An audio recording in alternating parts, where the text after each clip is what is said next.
여러분 반갑습니다.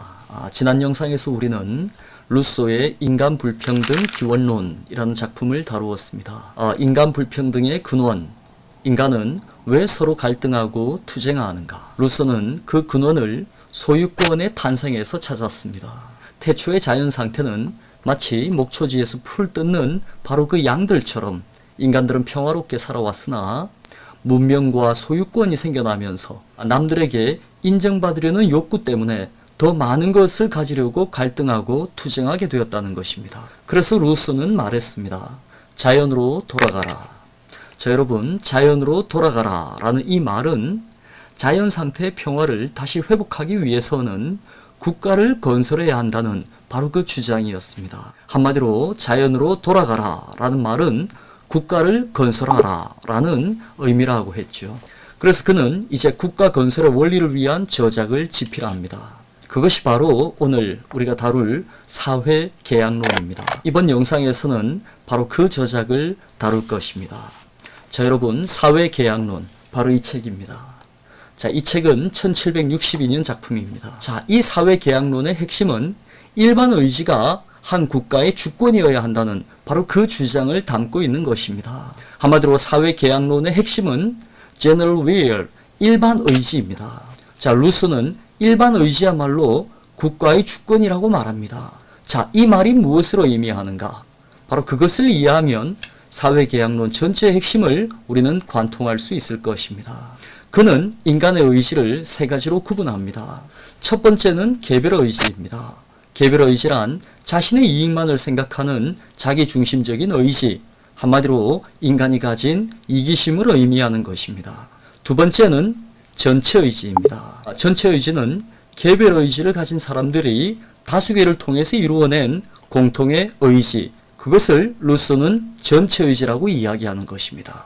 그리고 이와 대비해서 세 번째로는 일반의지를 이야기합니다. 일반의지는 그저 개별의지들이 모여서 만들어낸 전체의지와는 다른 것입니다.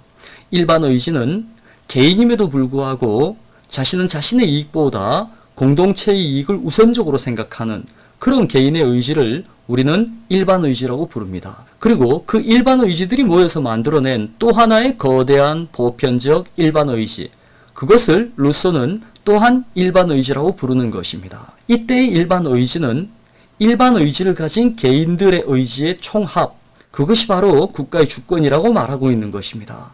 그렇다면 이 일반의지의 총합으로서의 일반의지라는 것은 무엇인가? 꽤 복잡한 이야기인데 이 원리를 이해하면 루소의 사회계약론, 이 말하는 국가의 핵심 원리, 우리는 그것을 이해할 수 있게 되는 것입니다. 여러분, 개별의지는 자신의 이익만 생각하는 이기심이며 그러한 이기심들의 총합, 즉 이기적인 인간들이 모여서 이룬 다수결의 결과가 곧 전체의지라고 말씀드렸습니다. 실제로 현실의 민주주의와 다수결이란 사실상 루소가 말하는 그런 일반의지가 아니라 사실상 이러한 전체의지의 수준에 불과한 것입니다. 개별의지의 총합으로서의 다수결이란 그래서 결정적인 한계를 갖게 됩니다. 그것이 무엇일까요?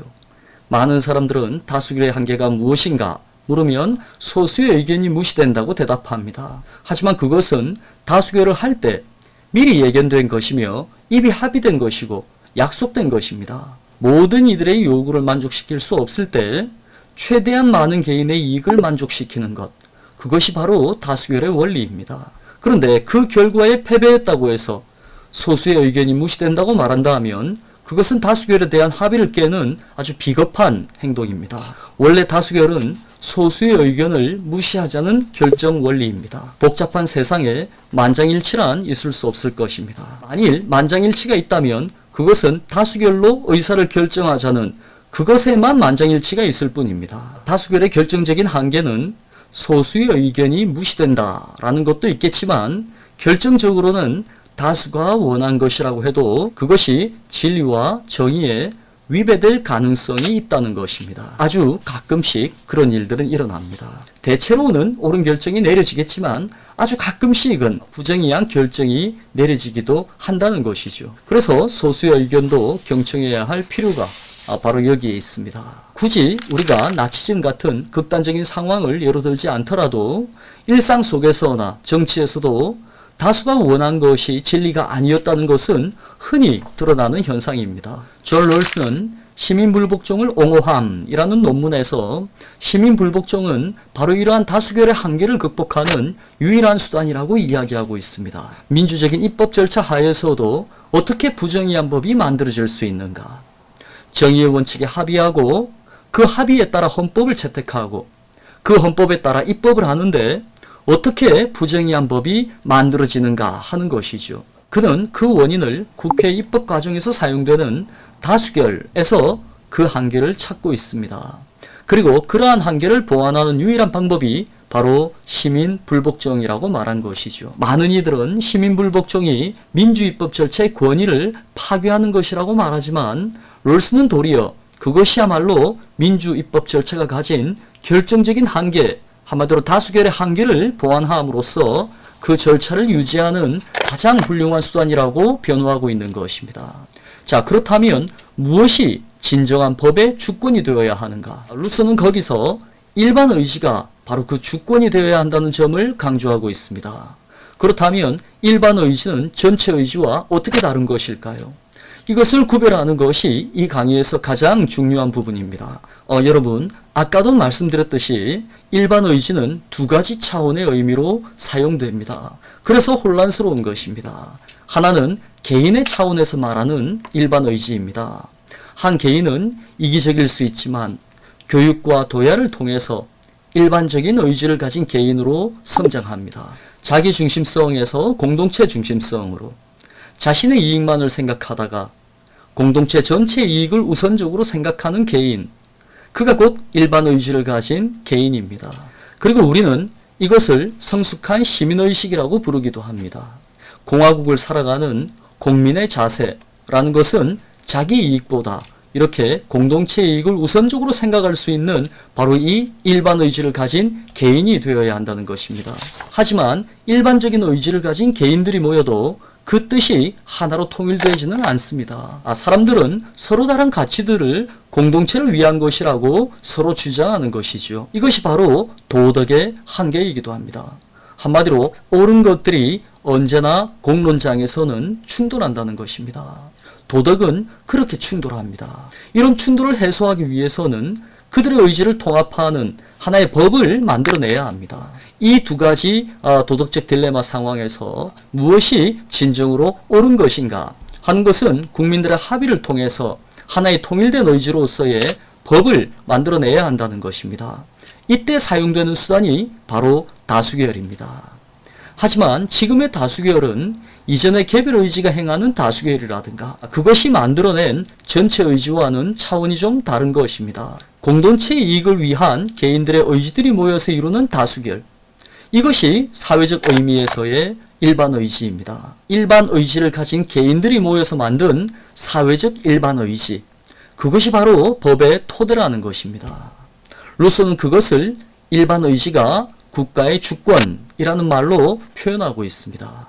이 경우에 자신이 생각한 일반 의지가 다수가 생각한 일반 의지와 다를 때, 한마디로 다수결을 통해서 내가 생각했던 일반 의지가 다수에 의해 패배당했을 때 성숙한 시민은 자신의 생각만이 끝까지 옳다고 고집하는 것이 아니라 자신의 생각이 틀렸다고 인정하고 다수의 의견에 자신을 일치시킴으로써 공동의 의지를 형성해 나가야 한다고 이야기합니다. 그리고 그렇게 결정된 약속이 곧 법이며 그러한 법만이 만인을 자유롭게 한다는 것이 바로 루소의 생각입니다.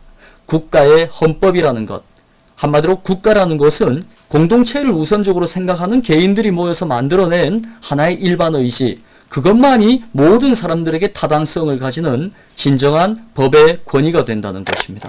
일반 의지를 가진 개인은 공동의 일반 의지로 형성된 법을 통해서 진정한 자유에 이르게 됩니다. 이것은 자신의 뜻과 무관한 타율적인 법에 지배당하는 그런 부자유한 상태가 아니라 자신이 제정한 법을 따르는 자유로운 상태, 즉 자신에 의한 자기 지배라는 완전한 자율의 상태를 이야기하는 것입니다. 이것이 바로 진정으로 인간을 자유롭게 하는 가장 이상적인 국가의 모델입니다. 우리는 그렇게 일반 의지를 가진 개인을 공민이라고 부르고 그런 공민의 뜻으로 이루어진 국가를 공화국이라고 부르는 것입니다. 헌법 제1조 1항 대한민국은 민주공화국이다. 자, 그러나 이 말 한 번쯤 의심해 볼 문장입니다. 이것은 사실을 기술한 것이 아니라 우리가 그래야 한다는 규범과 법의 이상을 표현한 것에 불과한 것입니다. 대한민국은 아직 진정한 의미의 민주공화국은 아니다. 그리고 우리가 다수결을 통해서 만들어낸 그 법이라는 것도 실은 전체 의지에 불과하지 루소가 말하는 그런 일반 의지의 표현은 아닐 것입니다. 루소는 말합니다. 공동의 힘을 다해 각자의 몸과 재산을 지켜 보호하고 저마다가 모든 사람과 결합되면서 자기 자신에게만 복종해 전과 다름없이 자유롭도록 해주는 그러한 결합 형식을 찾아낼 것. 그것을 루소는 국가라는 것을 통해서 바로 이러한 자연 상태의 평화를 회복할 수 있다고 이야기하는 것이죠. 자, 루소의 글을 직접 한번 읽어보겠습니다. 국가의 주권은 일반 의지에 있다. 국가를 만든 목적, 다시 말해서 공공의 행복에 따라서 나라의 모든 힘을 지도할 수 있는 것은 일반 의지뿐이다. 그래서 나는 말한다. 주권이란 다름 아닌 일반 의지의 행사이므로 이것은 결코 양도될 수 없다. 주권자란 다름 아닌 집합적 존재이므로 이 집합적 존재 자체만이 대표할 수 있다. 권력은 양도할 수 있다. 그러나 주권은 양도할 수 없다. 정부를 만드는 행위는 결코 계약이 아니라 법이다. 집행권을 맡은 사람은 인민의 주인이 아니라 인민의 공복일 뿐이다. 여기서 아주 중요한 문장은 권력은 양도될 수 있으나 주권은 양도될 수 없다는 것이죠. 이 국가라는 것은 어떤 특정한 사람의 의지에 의해서 운영되어서는 안 된다는 것입니다. 주권은 일반 의지입니다. 모든 국민들의 보편 의지, 일반 의지, 그것만이 나라를 이끄는 핵심 원리가 되어야 한다는 것입니다. 그리고 그것을 운영해 나갈 집행권은 우리가 누군가에게 위임할 수는 있겠지만 그 일반 의지 자체를 특정한 개인에게는 결코 우리가 넘겨줄 수 없다. 한마디로 국가는 결코 개인에 의해서 독재적으로 운영되어서는 안 된다라는 것을 루소는 이 글을 통해서 보여주고 있습니다. 하지만 루소가 말하는 이러한 이상적인 국가, 아직 현실에서는 실현되지 못한 이상으로서의 국가, 그것이 건설되기 위한 필요 조건은 무엇일까요? 그것은 바로 일반 의지를 가진 개인들이 존재해야 한다는 것입니다. 자, 그런 개인들이 존재해야만 진정한 의미의 일반 의지, 즉 국가가 건설될 수 있는 것입니다. 루소는 자신이 이 사회계약론을 쓰고서 이것이 실현되기 위해서는 현실에 존재하는 이기적인 개인들을 일반 의지를 가진 개인들로 성숙한 시민으로 양성하는 교육이 반드시 필요하다고 생각했습니다. 그리고 그 교육이 이루어지지 않으면 자신이 사회계약론에서 이야기했던 바로 그 이상국가도 건설될 수 없다. 한마디로 일반 의지라는 것이 성립될 수 없다는 것을 뒤늦게 깨달은 것입니다. 그래서 이 책을 마무리하고 급히 그 마지막 요소를 집필하게 됩니다. 그 책은 사회계약론과 같은 해에 출판됩니다. 일반 의지를 가진 공동체적 개인을 양성하는 교육학, 그것이 바로 우리가 다음 시간에 다룰 바로 이 루소의 대표저작 에밀이라는 작품입니다. 그리고 그것이 루소 철학체계의 마지막 요소입니다.